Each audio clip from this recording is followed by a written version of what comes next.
15 or 20 minutes, and I had my alarm go off twice, very loudly, so I couldn't torture you all anymore. We're talking about spiritual bypassing.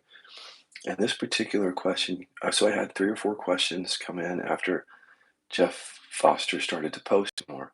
Spiritual teacher, Jeff Foster. If you want to see his page, it's on Facebook. So he started posting again because apparently he's feeling better. And I got like 3 or 4 messages from people asking my perspective because one of the all the messages were about this one line of Jeff's.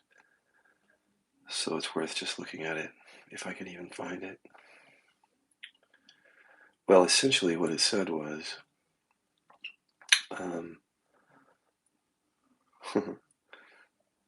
it mentions Rupert Spira, Byron Katie, Mooji, and some other teachers, and essentially alludes to their bypassing, their encouraging bypassing. So the questions I get this morning, is that your perspective, Scott? Like, what is your perspective on these teachings? And I am not going to talk about specific teachers, but hear me out because this is a really important topic that he's bringing up. As I said in the last video, the reason that I can spot bypassing so well is because I did it. And I did it in a big way. So all the talk that you've seen me on here talking about anger and repression of anger, that was a bypass, a major bypass. And it was completely innocent. So I didn't have any ill intention or didn't want myself to suffer, at least consciously I didn't. And what happened is anger was there, but not accessible. So it was hidden, repressed. And in all my spiritual practice, nothing went to it. There's the takeaway here to look at your own life. Like nothing in the practices or the approaches or the teachings that I was following could help me, seemingly, with that. So they encouraged bypassing, but not knowingly. My own teaching, the 6 books I wrote, encouraged bypassing of repression. Why do you think I get online? Is to correct that, to include the repression works so that whatever I'm putting out into the world, it's not contributing to this bypassing. It helps me to so it's a term that got coined, I think, by Jack Kornfield, and Robert Masters wrote a book on it. It's been in our culture for a while. And what is it? So here's just my perspective. And so instead of naming teachings to say they're bypassing, just listen to what I have to say and then discern for yourself. So anytime there's a practice or a method or a teaching that results in, even if it's not intended, that's why I say that results in going around something that really needs to be processed. So, for example, as I was saying in the last video, if all I do is get on here and speak from the absolute, pointing from awareness and pointing back to awareness constantly, that can be really helpful. And I benefited from those kinds of pointers for sure, and many do. And that kind of pointing where a teaching only speaks from the absolute, by its very nature, cannot meet someone where they're at. But that's the aim of the teaching is not to meet people where you're at. That is not the aim of those teachings. If the aim of those teachings is to point directly to what's already here, liberation, that is the only point of those teachings, and some teachings do it very well.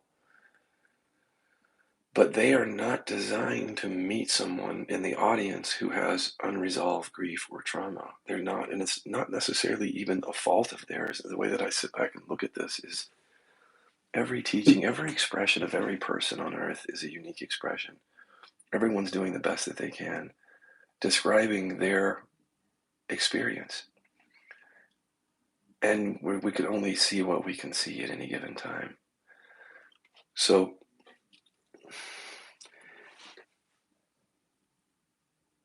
if a potential bypass would be pointing here to awareness, direct pointing, right?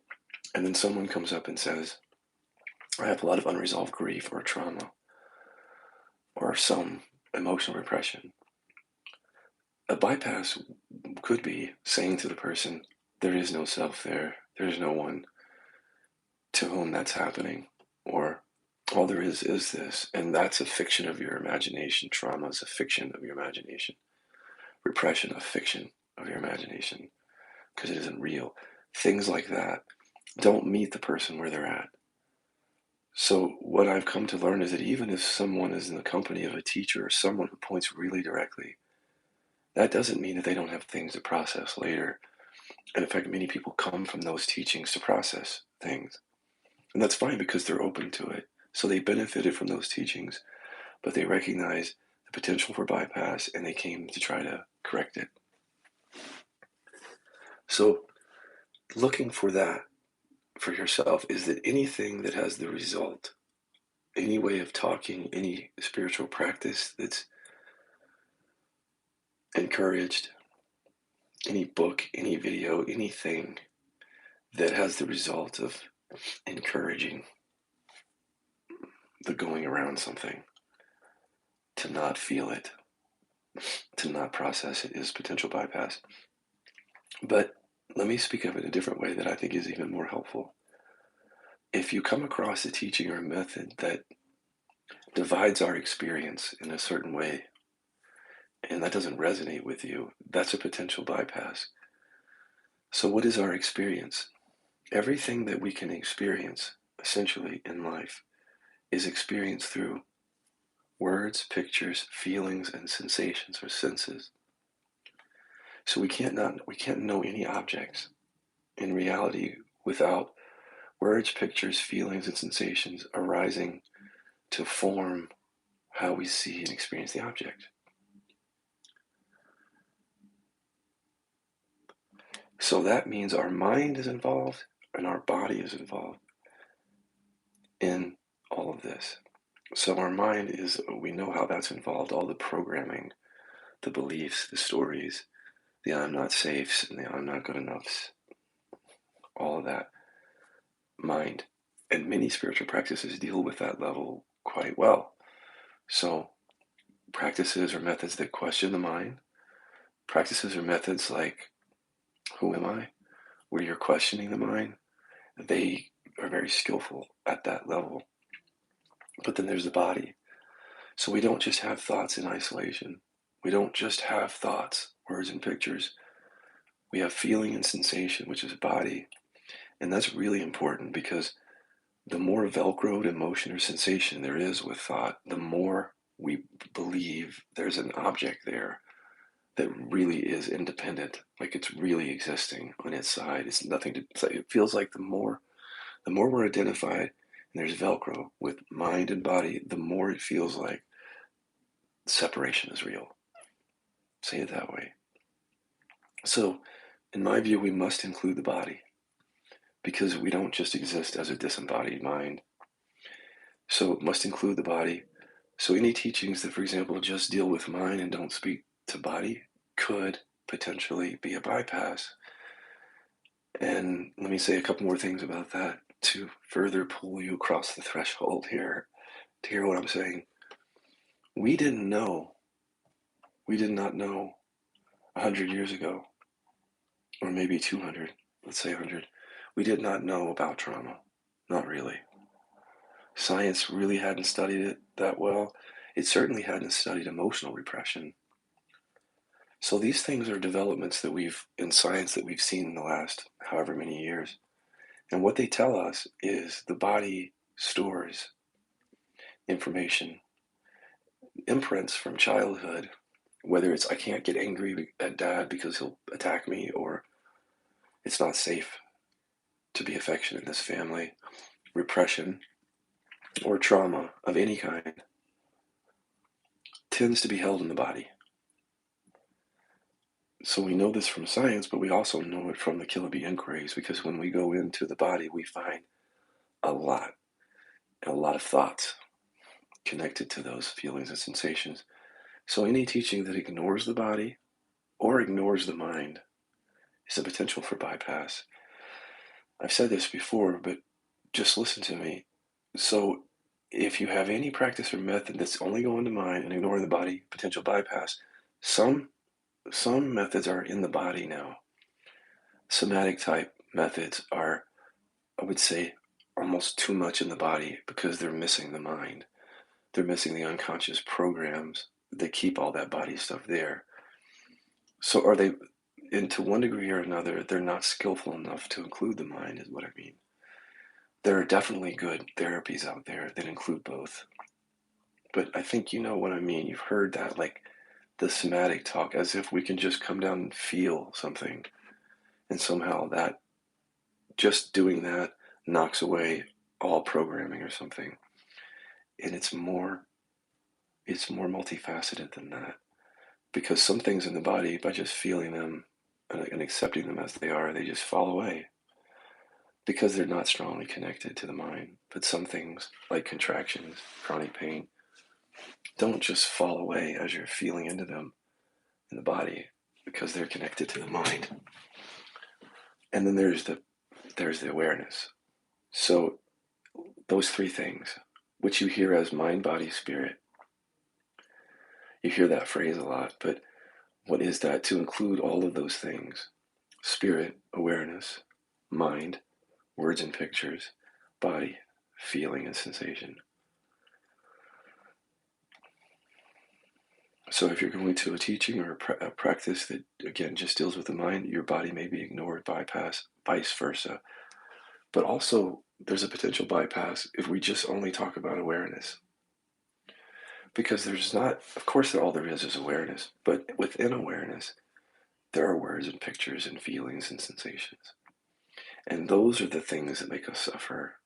And that's why we experience separation, not from the awareness, but because of the words and pictures Velcro to the feelings and sensation. That literally gives us the experience of separate objects. That mechanism right there.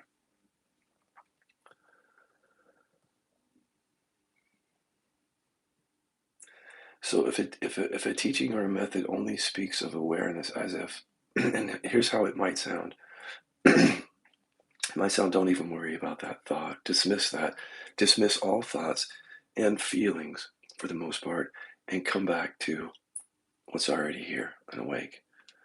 Dismissing the kind of language that dismisses. There's all kinds of thoughts throughout the day that can just be dismissed, seen, noticed, just a thought, because they're not deeply rooted in the body. It's not like a core woundedness or a deep trauma or something. So just, yeah, notice, fall away, come back. But if that same teaching does that for these core things, like here comes trauma, oh, push it away in favor of awareness. Not only potential for bypass, but dangerous because of how trauma and repression affect our lives.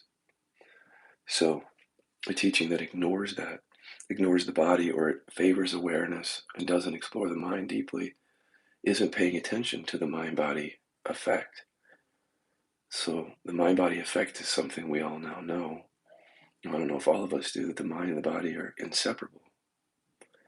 So it's actually literally impossible to divide that up.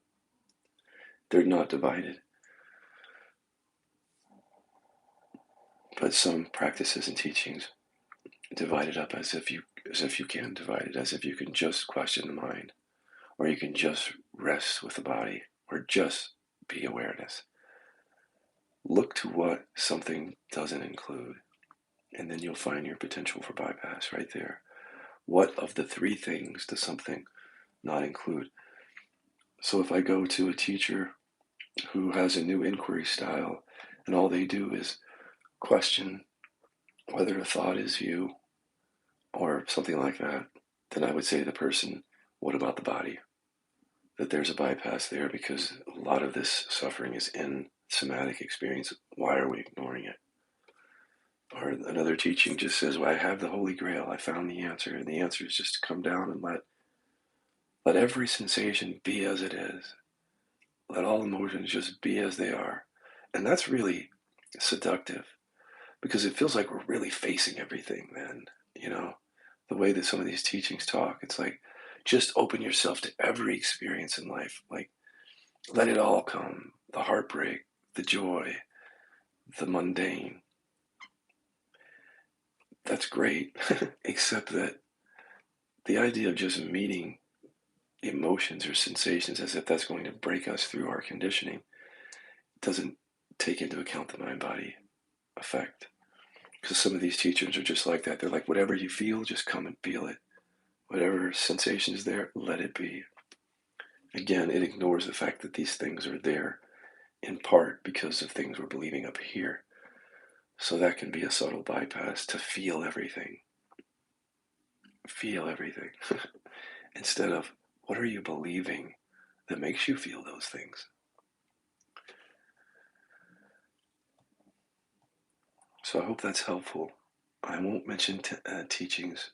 And I said in the last video, although I do a lot of comparing this versus that, I do that for purposes of discernment. I don't have a dog in this fight.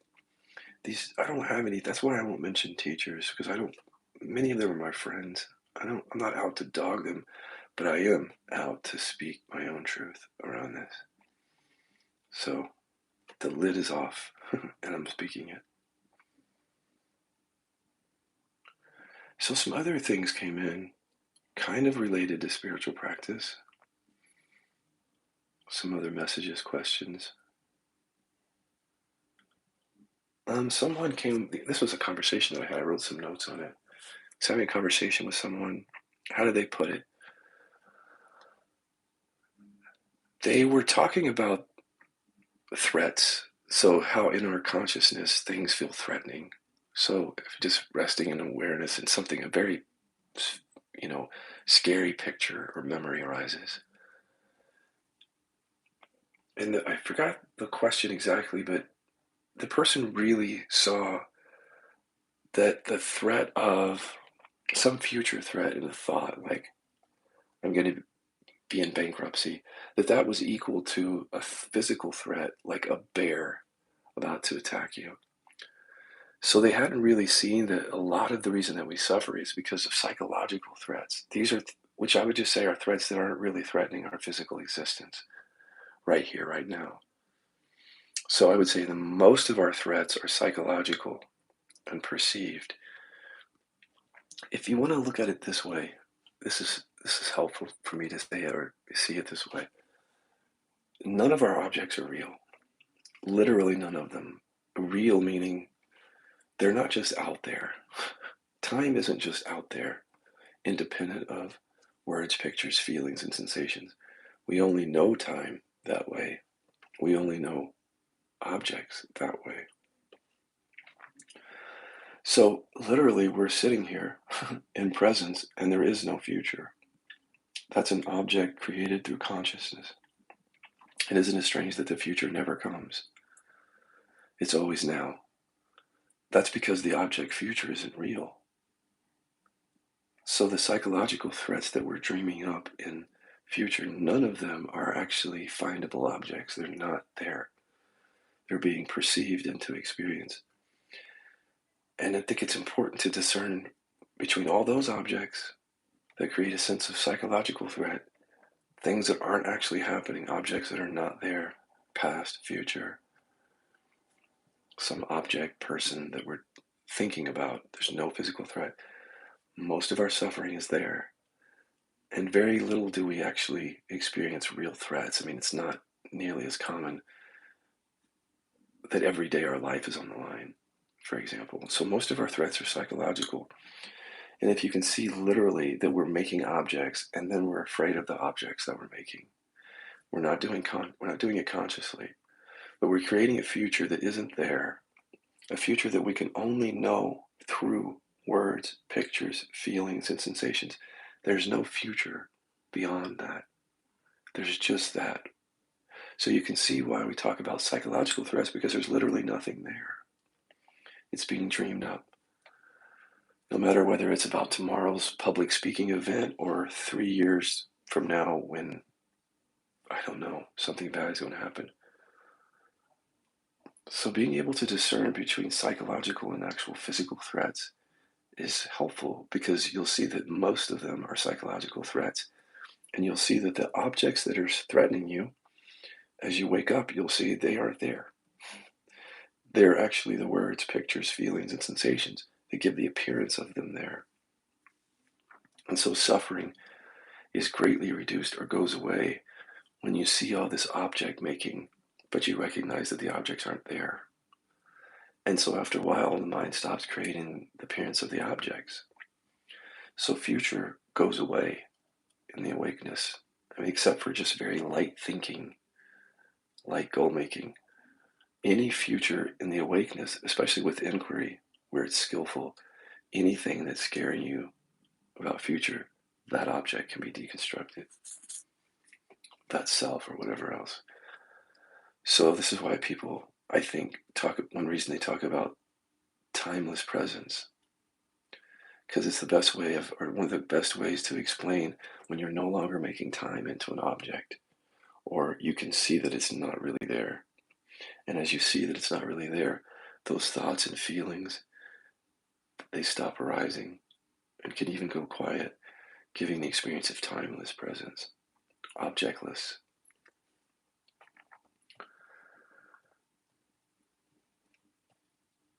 So I wrote down, when you reify any psychological threat, you set yourself up for suffering.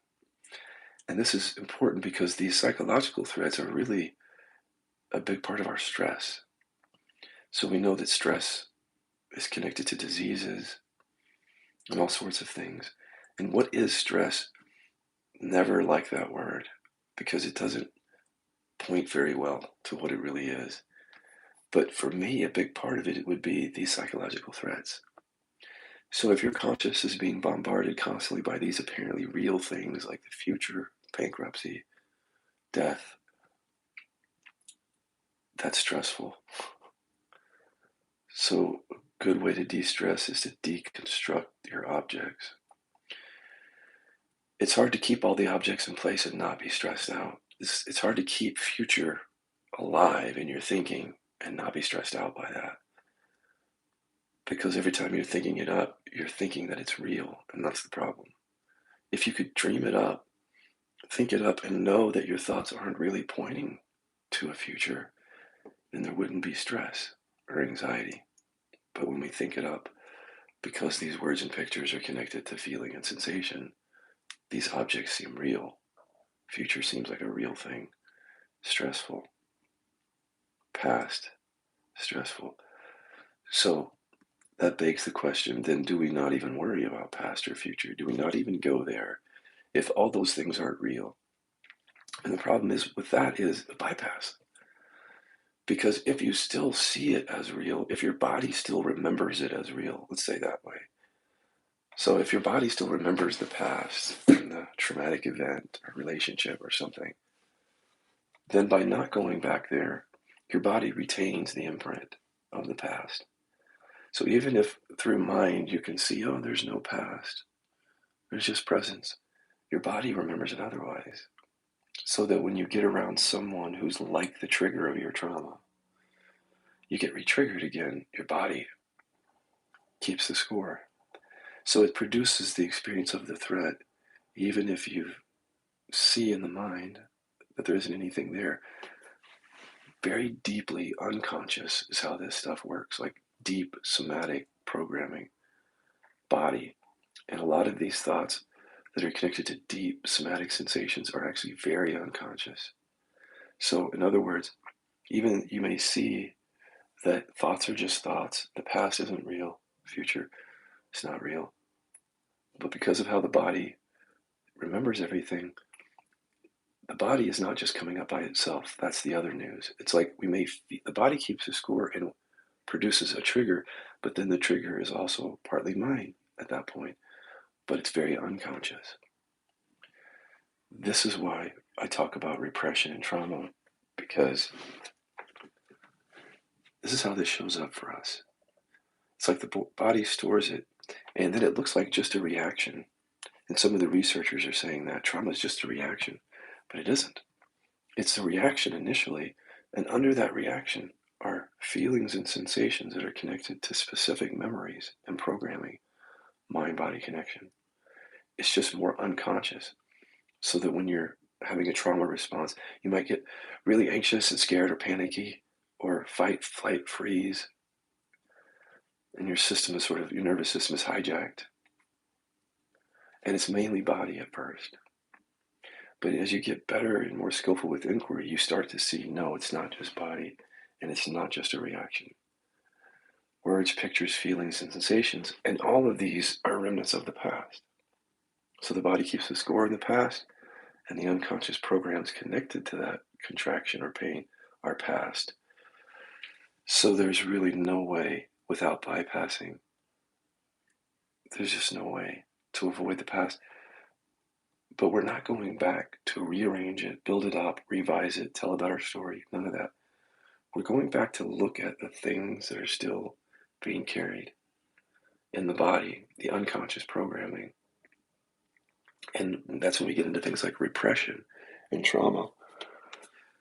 So again, 100 years ago, 50 years ago, as far as I can tell in the research, we didn't understand trauma. We didn't know how it was held in the body. So it makes sense that teachings before that didn't pick up on that. They just didn't have the information. And that information does matter. Even Nisargadatta said that someday science will mirror his insights and realizations. I think he said that. So even he knew the importance that science was going to come and explain some of this away. But what they've done is they've come and they've put something new in the equation. They are discovering things like, where is consciousness? They're looking at those things, like Nisargadatta is teaching. I am that. They're looking in those ways too. But another thing that they're doing is studying the body, emotional repression, and trauma. So here's the big bypass. All that to say this: the repression and the trauma and things like shame, that's where the real bypass happens for many people. It's very easy to bypass repression. I did it. And it's really easy to do that in non-dual teachings. If you just go with me for a second, this little mind-body character, Scott, all of his life made peace, agreeable, people-pleasing. I'm such a good listener, all that kind of thing. So I was already doing that repression of anger thing and repression of voice. And then I come to non-duality. Enlightenment teachings, they talk about the peace of presence. And unbeknownst to me, the anger repression was solidified. It's like it wasn't even brought up. In fact, it was pushed down and held down, kept down as a result of the teaching. So the teachings, the result of it was a bypass, even if it wasn't intended. So now we have to go back and look at repression and trauma and fit that into the equation of awakening. And that's where I think we may not have had the words, like when Jack Kornfield came up with the term spiritual bypassing, I don't know whether he knew that repression and trauma were big areas of bypassing, but they are. And you can see my own life as an example, the anger repression. I am not the only one. It's very common in spirituality to repress not just anger, other emotions, traits within ourselves. So that's instantly a bypass because we're literally repressing something, trying to move away from it, go around it, with the hopes that this recognition of awareness or enlightenment will somehow make it so we don't have to deal with it. But that's the bypass. That's literally it right there. Believing that we can just get around something. I thought I could just get around it. And it was totally innocent. The Scott from 5 years ago was innocently bypassing. And that's how I think a lot of bypassing is, very innocent. So there's no shaming or judgment. We're all doing it. So for that reason, I don't think it was important to list those other teachers out. Because as far as I can tell, everybody does it to a certain degree.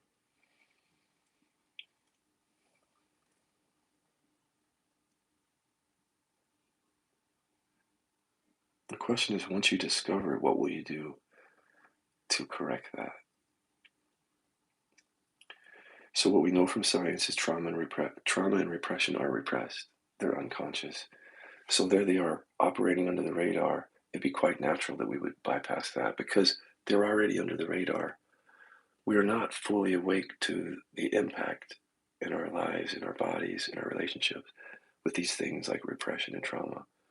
We've hid it from ourselves so well that the issues that we have today, whether it's drug addiction, alcohol addiction, spiritual seeking, relationship conflict, mental health issue, we have so focused on these things that we've continued to further hide it from ourselves. So, what we need to do now is no longer hide it from ourselves. All of our current issues are in some way connected to this.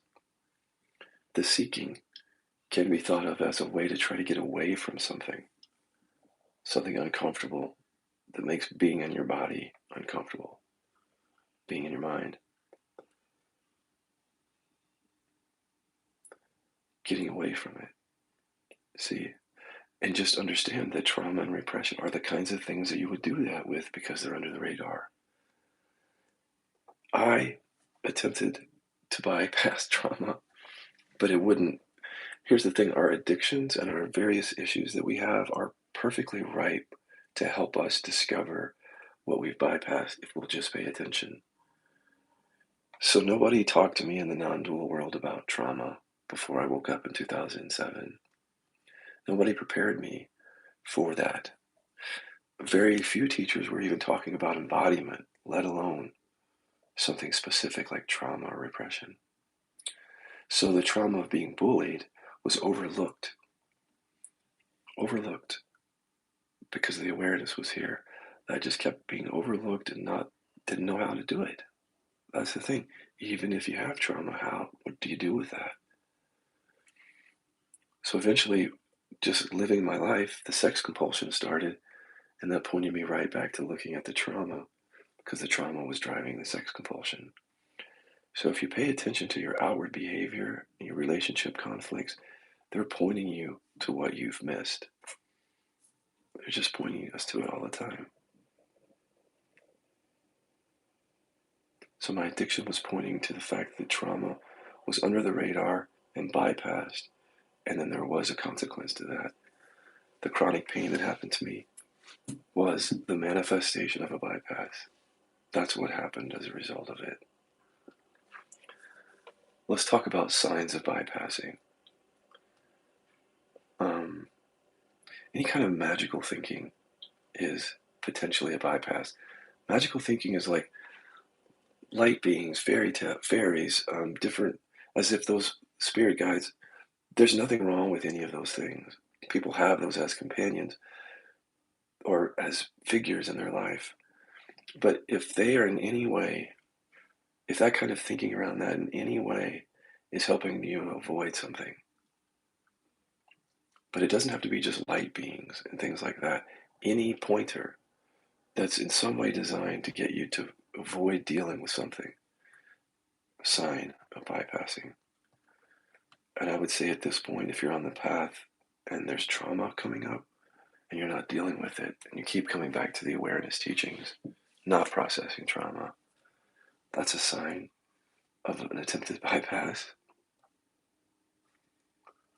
If you feel like you can't fully be yourself, whatever that means, it doesn't feel like you can just show up naturally, unapologetically in your life, that's maybe a sign of repression and a bypass. If you've got a contraction that's been persistent, or contractions that have been persistent in your body for a number of years, where you only get mild relief from like meditation or retreats or something, and it comes back, potential bypass there, which doesn't include the mind body connection. So you may be going again to those practices that just come down and have you feel this contraction, or you may be questioning the mind only, but not relevant to the contraction. Or you may just be resting as awareness, in which the contraction just stays there because there's unconscious thoughts connected to it.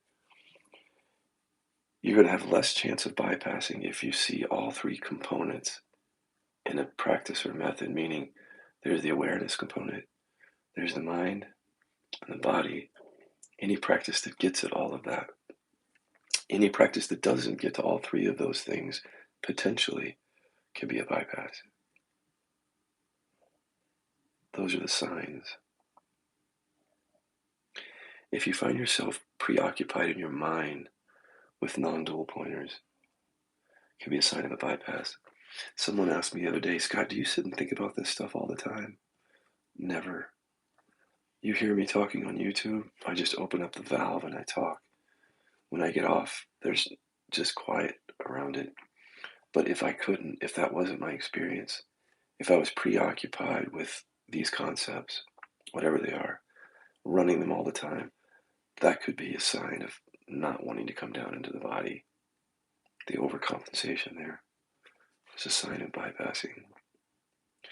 If you're saying, here's another sign, if you're saying to yourself, all there is this, and you keep pointing back to presence, when at the same time you believe certain things that are not being dealt with, like, or you're still experiencing some level of suffering that isn't being seen through, that pointer and that constant talk of this is presence, all there is, that stuff could be a bypass.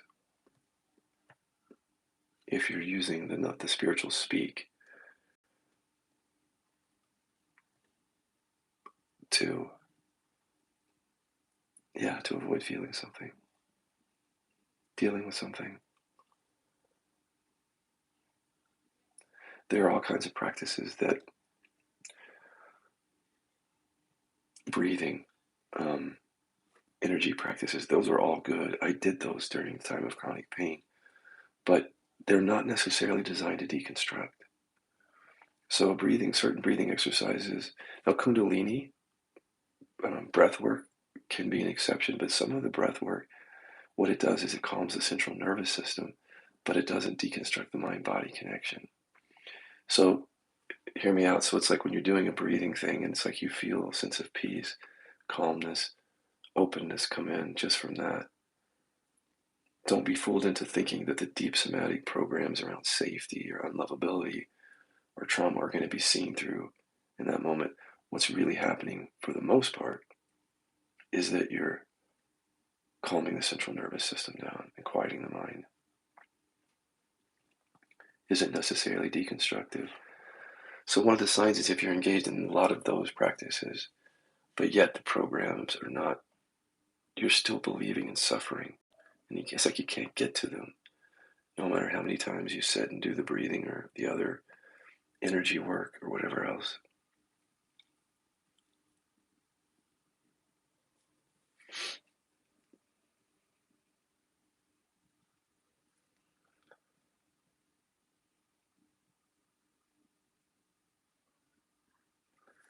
Following a teacher adamantly, where you don't actually do the practices, you just listen to the teacher, but don't actually do the work or follow the pointers.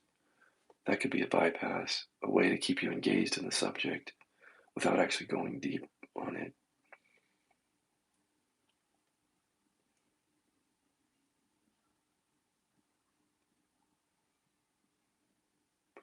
Addiction. For those people who are suffering from addiction, you have a gift, because addiction has a way, if you know how to look, of illuminating exactly what programs you're still operating on. So addiction is run by trauma, deficiency stories, shame, emotional repression. A lot of that is science. So just having an addiction can open you up to the fact something is still not resolved within you. Some belief from childhood is still running the show.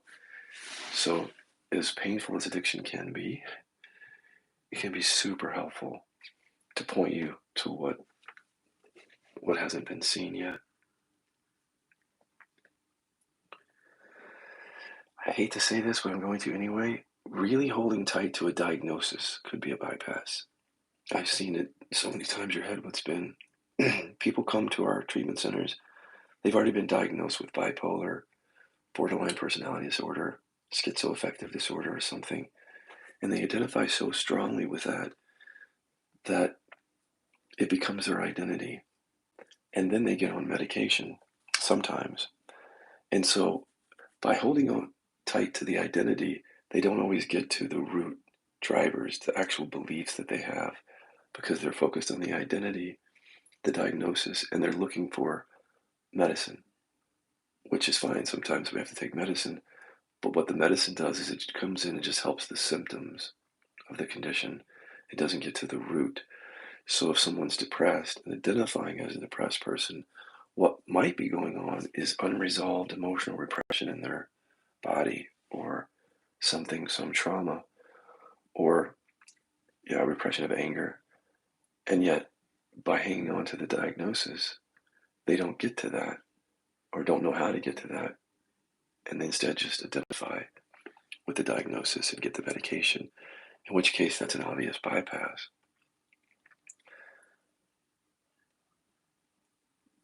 Sometimes we need medication, but sometimes it can cover up the real issues.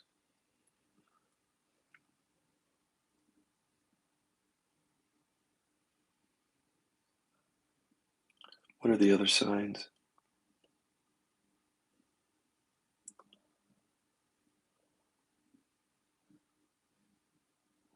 I saw it with the stuff on the world stage in the last 2 years, where so many people were getting hung up on what was happening out there with the political leaders and the mask versus no mask and the vaccine versus no vaccine.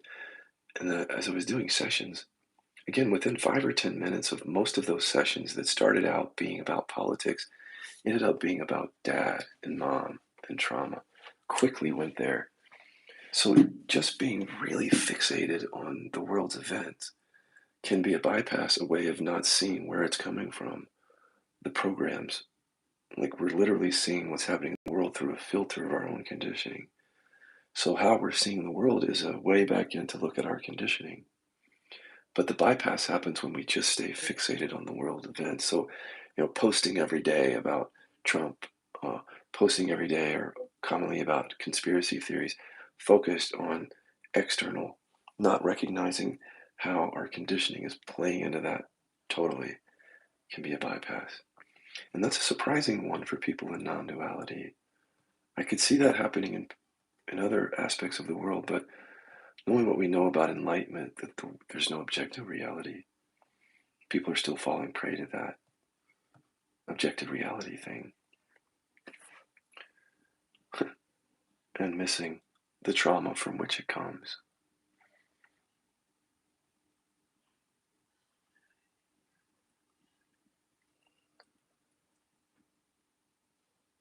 Seeking itself can be a bypass, and in fact, many times it is. If the seeking that you're doing involves chasing states, like you sit with this teacher or this method or something, and it gets you focused on becoming. So that's okay. We get focused on this idea of enlightenment at first. But if you keep chasing it, keep dreaming up enlightenment as a future thing, it could be a way to avoid something painful here now. And that's what I see all the time. In session, people will be, you know, envisioning, idealizing this enlightenment that they're going to reach down the road, or maybe even right around the corner. And then when we go into inquiry, it's like because they feel not good enough, or like a loser, or unlovable, or not there yet. And so all that focus on the future enlightenment was a way to keep the focus off of this painful story of self. So we take that focus off the future thing and we shine it right on the self that you think is here. And in doing that, we get to feel everything that you were trying to avoid by chasing something.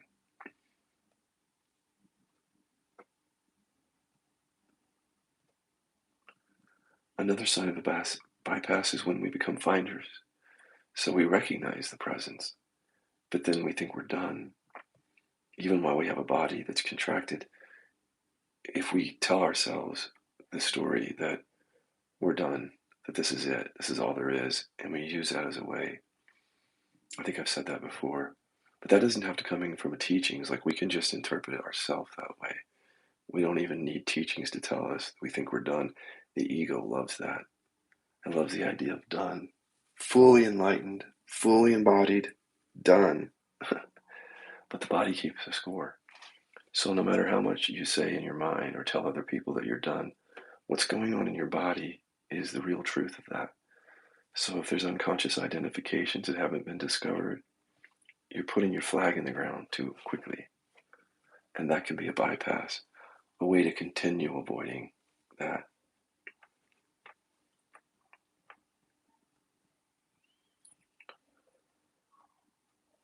I could go on and on. Those are the main signs, I think, of bypassing. And we all do it. So nobody gets to really point fingers because I've done it, you've done it, we've all done it.